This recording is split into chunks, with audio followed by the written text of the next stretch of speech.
very good afternoon and a warm welcome to Politics and Business Television. This is news analysis coming to you live on Politics and Business TV. Many thanks for joining us at this time. The headlines. African Cup of Nations, Libya G3 as CAF demand for African Cup of Nations, Libya G3 as CAF demand for response to Nigeria's protest. Local government poll, Kogi restricts vehicular movement on Saturday, and the federal government vows to tackle insecurity in Northwest. Details coming up shortly. Stay with us.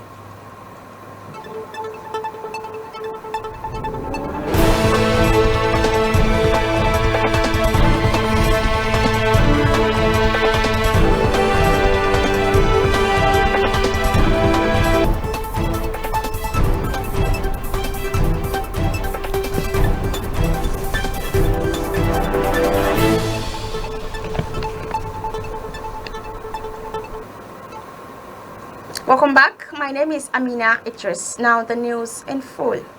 The Libyan Football Federation is panicking after being asked by CAF to submit documents relating to the cancellation of the AFCON qualifying Group D match against Nigeria after the latter refused to play the match after their plane was diverted to Labrak Airport and held hostage for 18 hours without food and water. According to Libya Al-Ahrar channel, the Secretary General and person in charge of running the body, Nasser Al-Suwai, confirmed in a special statement to Libya Al-Ahrar that CAF has given the Libyan and Nigerian associations until the 20th of this month to submit the document related to this file. Al-Suwai revealed that the Libya FA has assigned a specialized lawyer to provide evidence, adding that there may be collusion from some parties within the CAF. But the position of the Libyan Federation is strong. Al-Suwai added that the Libya Federation did not change the course of the plane's landing to Al-Abrak Airport, and the reason for changing the plane's landing to Al-Abrak was a decision by the Libyan state, and that the sovereignty of the Libyan state must be respected by everyone. The Super Eagles returned to country on Monday with gory tales of taking turns to sleep on the bare floor of the airport, with the team manager Patrick Pascal explaining that the toilets had been deliberately seriously messed up by the Libyan officials in anticipation of their arrival. And in another news, the Kogi state government has announced the restriction on vehicular movement on Saturday between 7 a.m. and 4 p.m. The Commissioner for Information, Kingsley Fanwo, in a statement issued in Lokoja on Friday, said that the decision was made to ensure a hitch-free council board in the state. The Commissioner called on citizens to come out in force to participate in the local government's elections to elect their representatives in the local government areas. He assured prospective voters of adequate security as they exercise their franchise on Saturday. According to him, it is pertinent to call on citizens to make democracy a free will of the people and to prioritize the power of the ballot over the bullets. He stated that the state government would do everything within the precincts of the law to maintain law and order for the growth and development of the states. And now the Minister of Defense, Mohammed Abubakar, on Thursday night reiterated the federal government's determination to tackle banditry and insecurity in the country. The minister stated this when he paid a courtesy visit to Governor Ubasani at the Sir Kashim Ibrahim Government House in Kaduna as part of his official tour of the Northwest Zone. The visit is aimed at finalizing preparations for the launch of Operation Fansan Yamma, a joint military theater command established to tackle insecurity in the region. Abubakar, while speaking to journalists shortly after the visit, emphasized the establishment of the Command and Control Center in the Northwest Zone as a crucial step in addressing the menace of banditry. The minister also highlighted the government's collaborative efforts with neighboring countries, particularly Niger Republic, to combat terrorism and arms trafficking. Regarding the security situation around Sokoto and its borders with Niger Republic, Abubakar acknowledged concerns but assured that the government was taking proactive measures to overcome the challenge. Abubakar reassured Nigerians of the president's commitment to ending insecurity across the country. In his remarks, while welcoming the Minister, Governor Sani stressed the need for regional collaboration to tackle insecurity. Sani expressed gratitude to the federal government for its commitment to addressing the multi-dimensional challenges of insecurity confronting the Northwest Zone. He also expressed concern over the debilitating effects of insecurity on the Northwest Zone, including food insecurity, limited access to health care, and increased poverty. This is news analysis coming to you live on Politics and Business Television. Still to come, River State offers 100 scholarship as Wigwe University takes off. Details of this and more news contents after the break.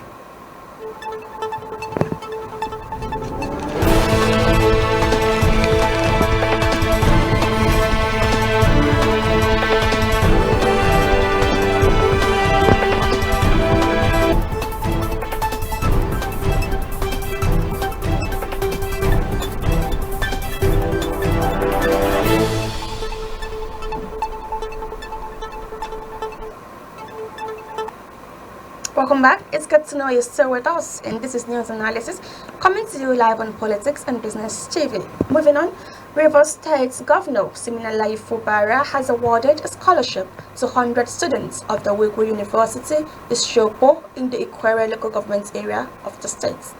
This came as the institution founded by former Chief Executive Officer of Access Holdings Limited, the late Dr. Herbert Wigwe, commenced academic activities 8 months after his demise. Dr. Wigwe, his wife Chizoba, and his first son Chizi died on February 9, 2024, after the Eurocopter EC-130 in which they were traveling crashed near Nipton, California, in the United States of America. The remains of the Wigwes were buried in a private tomb inside the Wigwe University, which he built on March 9, 2024.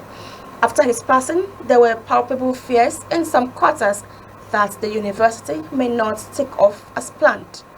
Fubara, who was a special guest of honor at the official opening of the university on Thursday, said the state government would ensure that the vision of the late philanthropist for the institution did not die. Represented by the Commissioner for Education, Dr. Ovi Chukuma, he said the government was in partnership with Wigwe University, pointing out that he was happy and satisfied with the institution's curriculum, having perused it, adding that the school would impact positively the states and beyond. And now the human rights activist and lawyer Femi Falana SAN has written to the President of the Senate, Senator Godswill Akpabio, and the Speaker of the House of Representatives, Tajuddin Abbas, to oppose the view expressed by the ex-president of the Nigerian Bar Association, Dr. Olisa Agbakuba SAN, regarding the legal status of the Economic and Financial Crimes Commission. In a letter dated 17th October 2024, Falana disagreed with Agbakuba's assertion that the EFCC is an unlawful organization. Falana further stated that Agbakuba did not cite any case to substantiate his claim that the Supreme Court had criticized the EFCC's activities and existence. Falana also noted that Agbakuba's position was based on the premise that the establishment of the EFCC violated the basic principles of federalism. Falana criticized some state governments for seeking to frustrate the federal government's anti-graft initiative instead of supporting these chances to thrive. Falana urged the National Assembly to seize the opportunity provided by the ongoing Constitution amendment to resolve questions about the legality of the EFCC and the independence, corrupt practices, and other related offenses commissioned by entrenching boards in the Constitution. Moving on, the Nigerian Center for Disease Control and Prevention has recorded 14,237 cases of cholera across 35 states in the Federal Capital Territory, spanning 339 local government areas of October 13, 2024. The Director General of the NCDC, Dr. Jide Idris, who made this known as a press briefing in Abuja on Thursday, said 378 deaths had been recorded from cholera. The DG also disclosed that the number of confirmed mpox cases in the country increased to 102 across 26 states and the Federal Capital Territory, up from the previous total of 94 cases. Idris said cholera remained a serious public health issue, particularly in areas with inadequate water, sanitation, and hygiene systems. He, however, said the center was working with stakeholders to mitigate the spread. He said the agency has deployed rapid response teams, including experts from health-line ministries, to the affected northern states. He added that high-level advocacy visits, including to Borno State, were conducted to engage with state health leadership, encouraging response teams and offer support to communities displaced by floods. On mpox, Idris said in response to the threats, especially in light of regional cross-border transmission, the NCDC has reinforced its strategy to prevent the spread of the virus. He stated that the agency's response strategy rested on stakeholder engagement, surveillance and diagnostic capacity, community engagement, and vaccination campaign. And now to sports, where four-time Grand Slam champion Naomi Osaka of Japan pulled out of next week's Pan Pacific Open in Tokyo on Friday because of a back injury. The former world #1 has been sidelined since she retired from her last 16 match at the China Open against eventual champion Coco Gauff at the start of the month. She then pulled out of this week's Japan Open in Osaka. The 27-year-old was set to compete at the Pan Pacific Open as a wild card, but organizers said she would be absent because of a lower back injury. Osaka's appearance at the China Open was her first tournament under Patrick Mouratoglou, the Frenchman best known for being Serena Williams' longtime former coach. She has struggled for consistency since returning to tennis in January after the birth of her daughter, Shai, in July 2023. Her best results since becoming a parent have been 2 quarter-final appearances. China's Olympics champion Zheng Qinwen, ranked number 7 in the world, is the top-ranked player at the Pan Pacific Open. Russia's Daria Kasatkina and Brazil's Beatriz Haddad Maya are also set to compete. Still, you're watching news analysis live on Politics and Business TV. Most houses, offices of politicians in Nigeria stockpiled with hard drugs, says Senator Kawu Sumaila. Join us shortly as we discuss hard drugs and its implication on the society, economy, and national insecurity. Stay with us.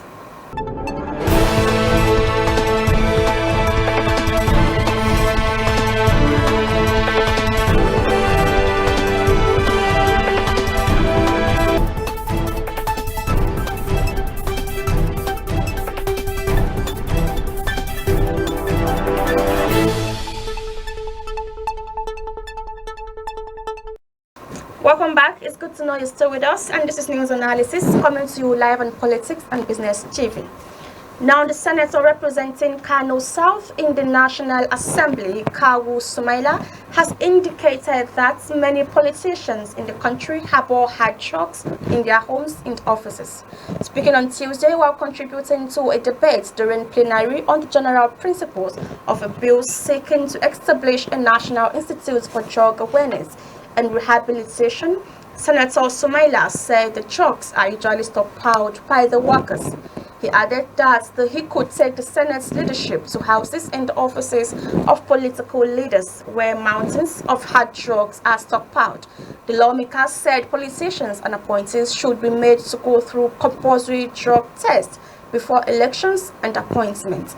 The senator was, however, ruled out of order by Deputy Senate President Barau Jibrin, who presided over the plenary, cited Order 36 of the Standing Rules of the Upper Legislative Chamber.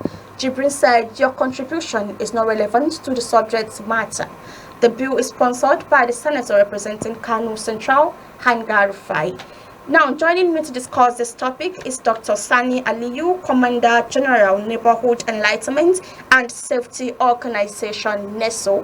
Good afternoon to you, Dr. Sani Aliyu. Good afternoon. Thank you for joining us on the program today. Thank you for having me. So I'll begin by asking, with all these things about hard drugs and all, what is the implication of hard drugs on society, the economy, and national security? Well, it is obvious, it is obvious that it's counterproductive. Hard drugs that's why hard drugs are not encouraged anywhere in the world, because it creates crime and then unproductivity. So it's a huge problem, especially when somebody at a level of leadership is claiming or accusing or alleging that leaders participate in taking hard drugs too. So you really can start asking a question of who will get out, who would want to talk to the other one, or who will get out the other one from doing what he's doing. So you think it becomes a very complex situation. And that's why you see crime is abound in the country today, because of too much drugs intake, from the politicians to the street guys, especially coupled with this economic hardship and frustration. A lot of youth now are finding solace in hard drugs, which is a very counterproductive measure to the already very sorry economic situation in the country. Okay, so just yesterday in some states, some persons were arrested and sentenced to 9 years and 7 years imprisonment for dealing with drugs. How would they tackle the involvement of these unknown politicians in drugs dealing? I think there's something like unknown politicians in drug dealing. They are known. Wow, they are known. They are known, and even by their disposition, you know them. By their characteristics, by the way they conduct themselves, you know them. When somebody is a drugger, when you see his face, you know him. So it's nothing like unknown. The government are very much aware, the people are aware of them, and there is no political will to fight them, because they too are involved. If you are a criminal, you cannot fight crime, no matter the position or office you occupy, because you're already compromised. You're already compromised, so you cannot fight. Even within the security organizations, you find some security officers participating in taking drugs. So who is going to fight him? That's the problem. Okay, so there's according to Sumaila Kawu, he said politicians should be drug tested before contesting for any position and even before assuming offices. How do you see that? What do you need to say to that? That will bring some measure of sanity, because if you look at the area points you are having, all the hooligans, all the militants you are having across the country, they are being funded with drugs by politicians, and you cannot feed a dog with the food if you don't like to eat. So those that give them drugs are equally druggers. And a lot of them are just like that. That's why you see they have no sympathy for the country. There's empathy everywhere. They don't care whether Nigerian poor are dying in hunger every day. They don't give a bit about it because drugs have already taken the better part of them, and so their sense of breathing does not go. It doesn't give that remorse, that sympathy, that feeling, that understanding of the other, the feeling of the other person or his compatriot. So you see, they are just being guided by their misconduct and all. So there's a lot of problem in the country. When leaders are particularly not they are not focused on what the situation of the country is, because of they have to take some certain form of stimulant to be able to continue their leadership is the problem. So this is what is happening in the country today. There's too much crime all over the place. Politicians are the person that is even talking is a politician too. So when you are alleging something as part of the insiders, you know what is saying is true. So it's not an ordinary civilian or an ordinary person from the country that knows that statement. The person that is cautioning and calling for that is test and all those is a politician too. So he knows exactly what is happening and he knows exactly what is going on. So to place measure on politicians is very good, because most of them go to that National Assembly and their offices very high. They don't even know what they are doing. Okay, so as a Commander General, Neighborhood Enlightenment, how would you use your position to tackle this? What is your opinion on this drug dealing, and what would you advise the government do to solve this problem? Well, I will only call on Buba Marwa to, since he has been given the responsibility to make sure that there's no druggers and drug addicts and drug peddlers and in the country. He should tighten up his belt and continue doing what he's doing. Of course, he's doing very well. We appreciate Buba Marwa's NDLEA progress so far, but we are encouraging him to do more and not to spare anybody. If you are in government, no matter your position, the moment you are found wanting, you should be dealt with immediately. Yes. There shouldn't be any privilege given to anybody taking drugs, whichever office is occupying the land. That is it. Because if you are doing selective justice, then there is no justice. Yes, there is no justice if you are doing selective justice. Yes. All right, thank you very much for joining us on the program today, Dr. Sani Aliyu. Really appreciate your contribution. Thank you for having me on the program. Appreciate it. And that has been Dr. Sani Aliyu, Commander General, Neighborhood Enlightenment and Safety Organization. Thank you very much for staying with us on the program for today. My name is Amina Idris. A quick reminder of the headline.